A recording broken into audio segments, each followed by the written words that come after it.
I'm going to start out with several arrival poems that we do on some of the retreats.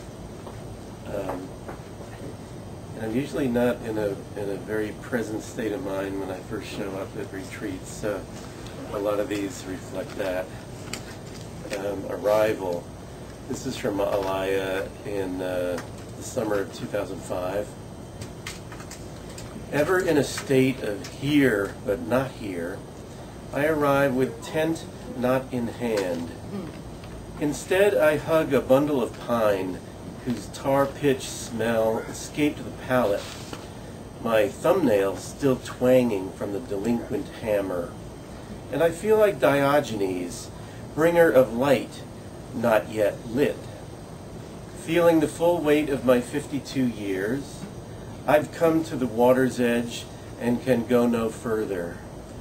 I abandon the task, leave the fire pit building to someone else, and trust that some wise soul brought a lighter.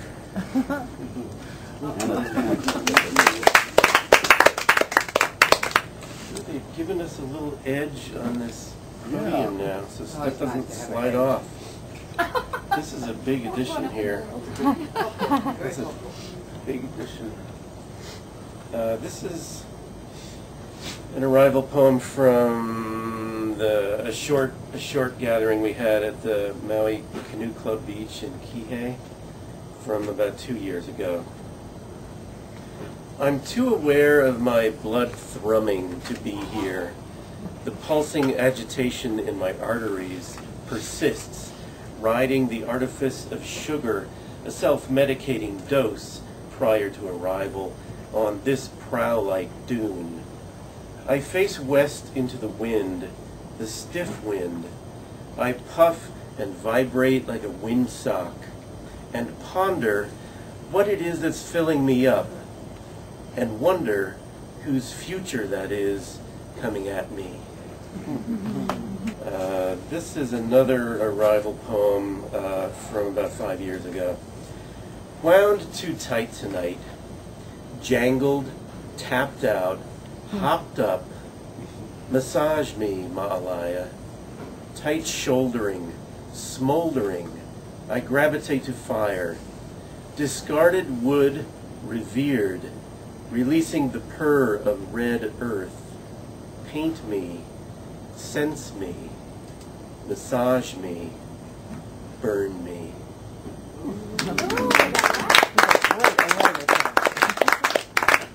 Oh, and as I remember, this is one from Thousand Peaks. Melinda is sitting apart, has her head down, curled over her guitar and sheet music, intent when I arrive. I hesitate, do not want to break her melody. I dare to approach. Her smile, genuine, tells me I never need fear harmony.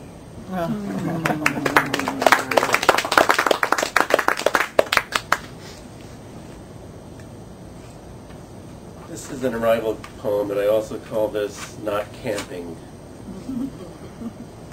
Anarchistic sand defies the stop sign, colluding with wind, migrates onto South Kihei Road. The sand follows its own natural law. It draws its own fluid border. It islands and puddles on hot asphalt. It tells my tires to slow and relax. Radical campers scoff at the Hawaii revised statutes. We migrate to the rhythm of our own natural law. Officer, slow down and see the structure in which we abide. We're not camping. We're merely at home in the moonlight.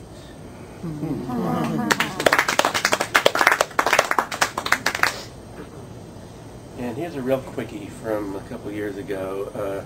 I did a haiku arrival poem. Don and I retreat. No need for normal people. The sign says poets here.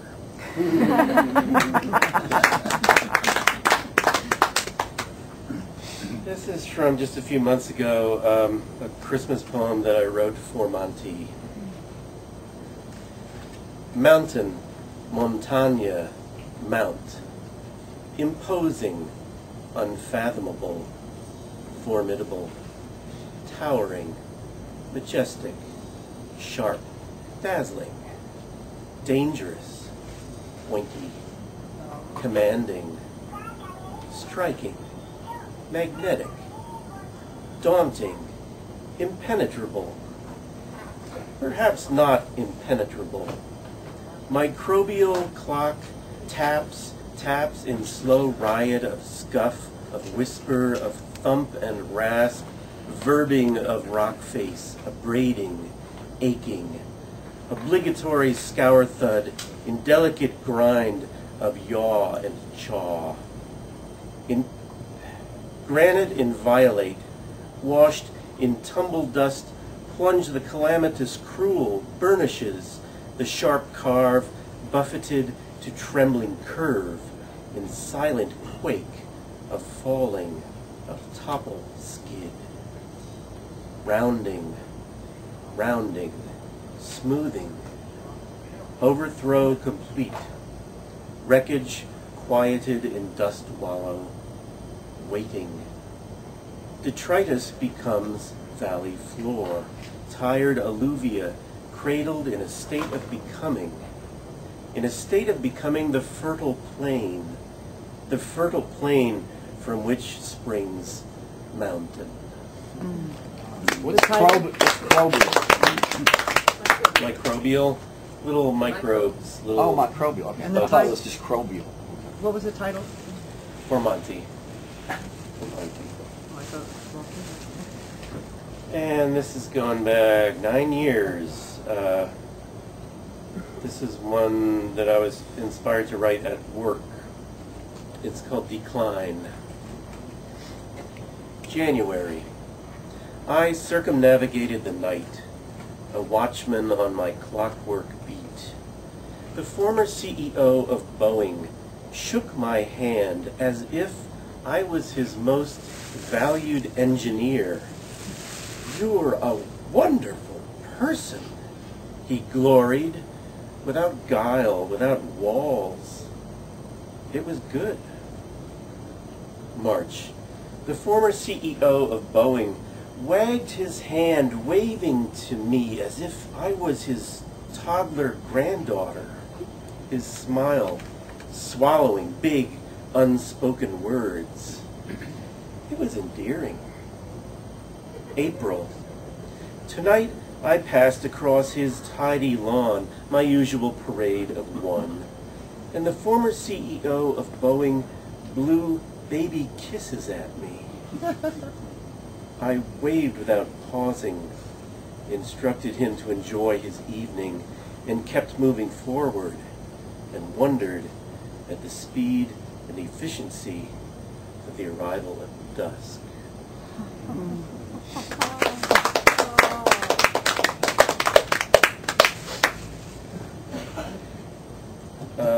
This is still a work in progress, but I like it, so I'm going to share it.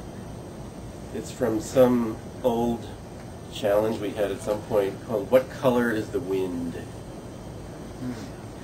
The wind is the color of teriyaki, of sweet basil under fingernails, of tomato vine fuzz and Tootsie Rolls, the color of squinting, of salt crust on temples, of molasses grass on shoelaces, of the perfume of manure. It's the color of starboard, of number 6 fuel oil, of pitman arms and pistons pumping the night, of rain 2 minutes coming, of cardboard for a mattress, of creosote cured by wood smoke. It's the color of an egg without a nest, the color of forest moss at midnight, of skin freshly wet, of furnaces silenced by regret. the color of a baby's first kiss, the color of a telephone ring, of a tabloid horoscope, of tomorrow's headline. It's the color of a thumb removed from a trigger, an axe handle smoothed by a farmer long dead. Wind is the color of memory colliding with now. It's the color of hope.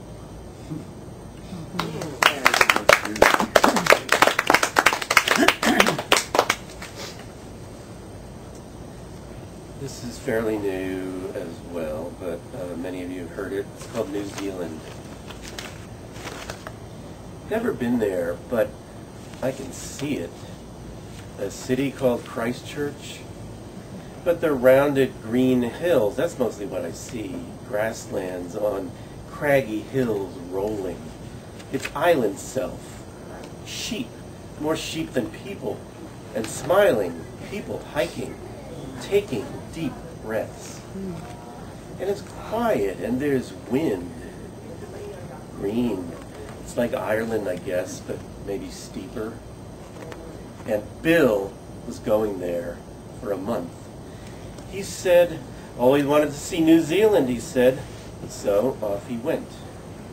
I knew him by his resolute waddle, energetic enough, a fat man who delivered the fat bundle of Honolulu advertisers each morning at about 4:30. For a long time, something about him scared me.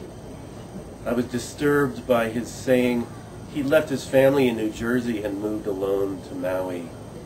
His kids were ingrates, he said, just like his wife.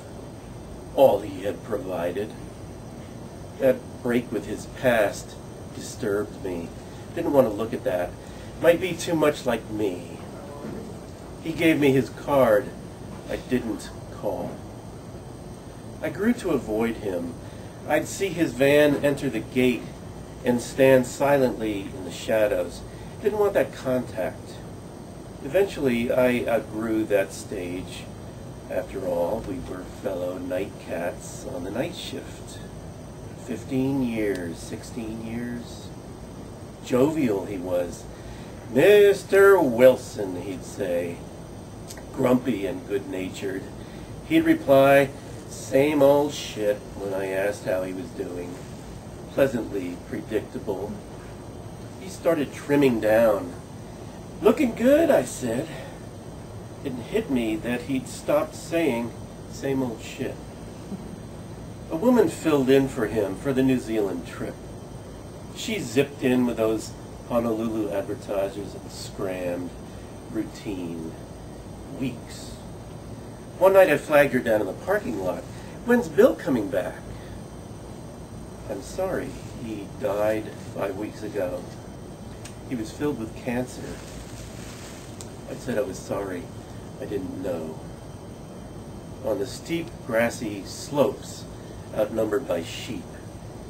Bill, I can see him. He's one of the smiling, happy people laughing on the grassy green slopes there in New Zealand.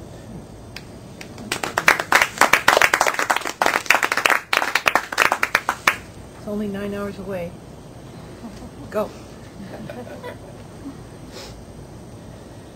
This, I think, was a challenge we had, Papalahua about 2 years ago. Somebody came up with a challenge, Surreal Sky.